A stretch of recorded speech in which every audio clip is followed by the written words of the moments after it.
Uncle Creepy tells your tales.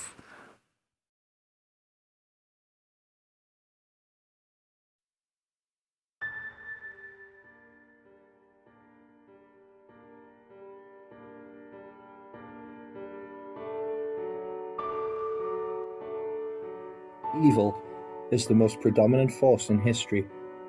Even today, it speaks to us directly to make our greatest pleasure a nightmare. Though we can combat this evil through faith, what do we do when the very creator of said faith is absent from the plane of existence that had faith in us? It stands to question, does God forsake us? Or do we forsake him by turning our backs, relying on our beliefs in his grace? Free will is a nature that is both a blessing and a curse, that will lead to the righteous path or the path to fire and brimstone. The wages of sin, the Bible tells us, is death. But what are the wages of life after death? My name is Father Hugh. My first entry spoke of a case of exorcism that I encountered in Sydney, Australia, where a teenage girl by the name of Elise Young was stricken by powerful demonic forces, later to be revealed as the devil himself. Some may be wondering why I broke my oath of secrecy to these cases over the years, especially this case being the most diabolic of them all.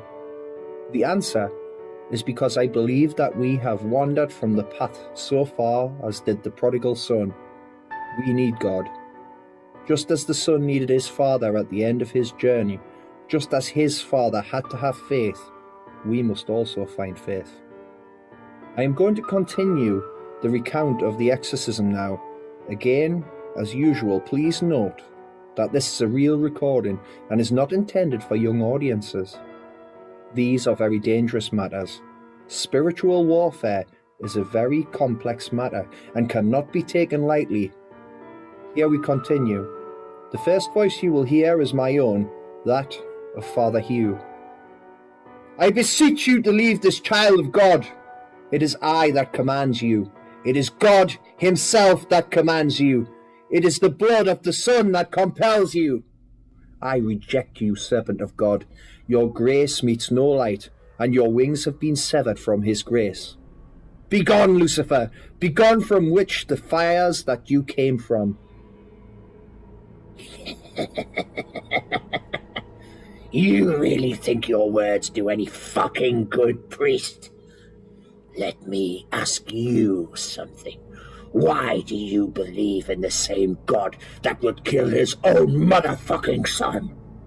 Why do you believe in a God that expects you to kill your own son on command, just as God so commanded Abraham?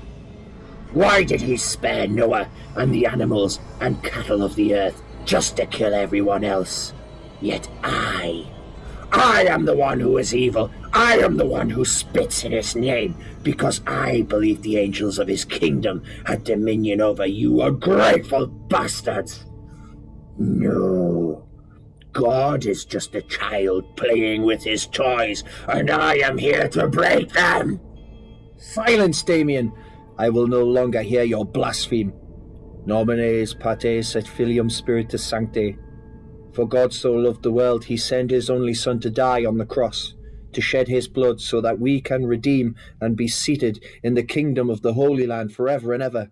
For Zion and the place promised to us by his sacrifice, may Saint Michael the Archangel defend us in battle against the wicked snares of the devil. No! Shut up, you bastard! Don't you get it? I will rape this soul in hell. I will bleed her from the shit she calls a heart.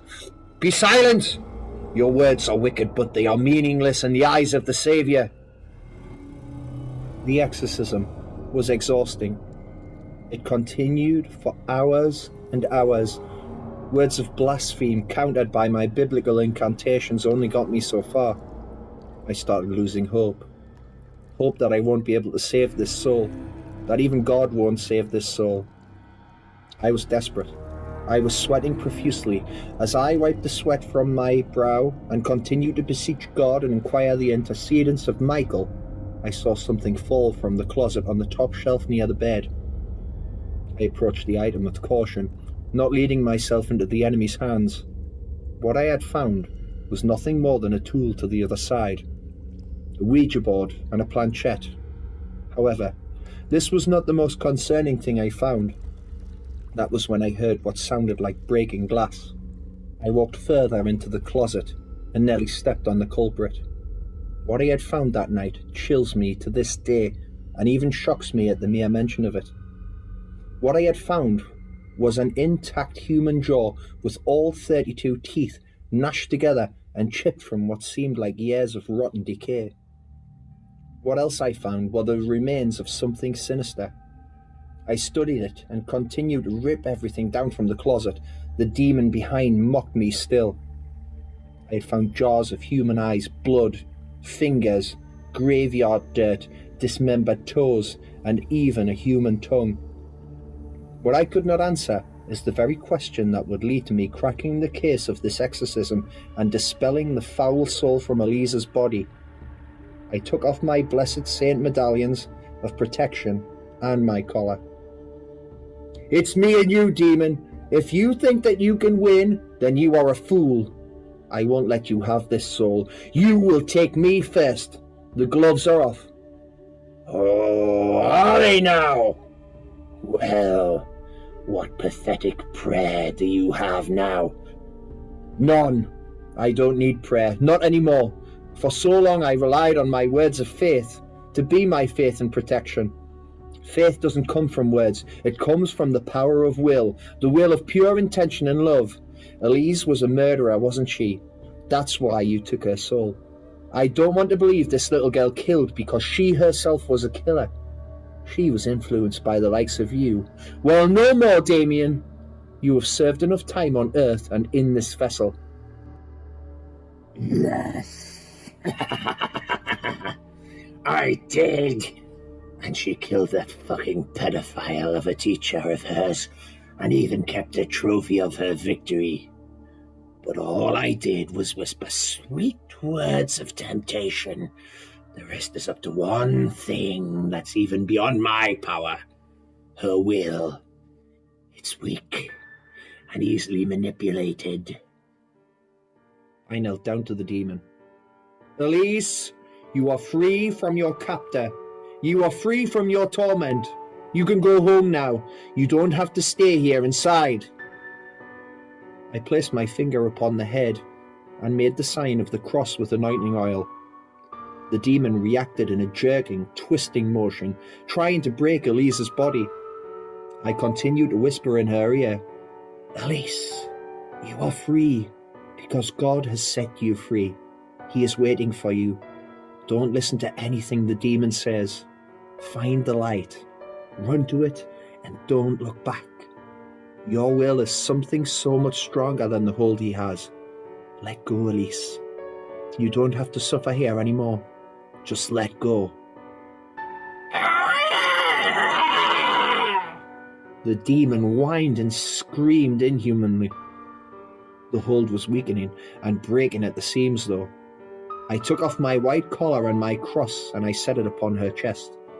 "Lucifer, you may know the weakness of mankind, but I know the weakness of yours. God's greatest gift of protection to us is our will to faith in ourselves to fully have faith in Him." The demon was gone. The room was light. The air felt thinner and easier to breathe. Elise died on the bed upon which she lay, but free from the life that was tormented by the unholy beasts of Judas, Nero, Legion, Belial, Cain, and the devil himself. The exorcism was a success at the price of young Elise. To this day, I suffer chronic nightmares and hallucinations, sometimes even witness paranormal activity around my own house. I gave up the priesthood and retired, never looking back to the practice of exorcism. I still wonder today the role of God in the world. All I know for sure is that there is a war waged against our souls, and we must live with a will that we must empower, or we will suffer great catastrophes. This is my final entry. My name is Father Hugh. on the day of the 13th of February 1973. Be safe, my children, and do not fear evil. Fear the loss of your own will. These recordings and tapes were found along with the files of the Archdiocese of Rome. The Catholic Church investigated these missing files and recovered them several years later from the house of Father William Hugh. He was found dead in his bed in his home in New York City. It was later discovered that he died only 24 hours before the police entered the house to recover the files. The Catholic Church held a funeral service for the fallen priest, and he was buried in Rome's secret and sacred priestly burial ground. The autopsy showed the cause of death to be unidentified. His home in New York on 112 Ocean Avenue would later become home to the DeFeo murders in what is known today as the Amityville home. It has undergone many investigations, even by the famous demonologists Ed and Lorraine Warren.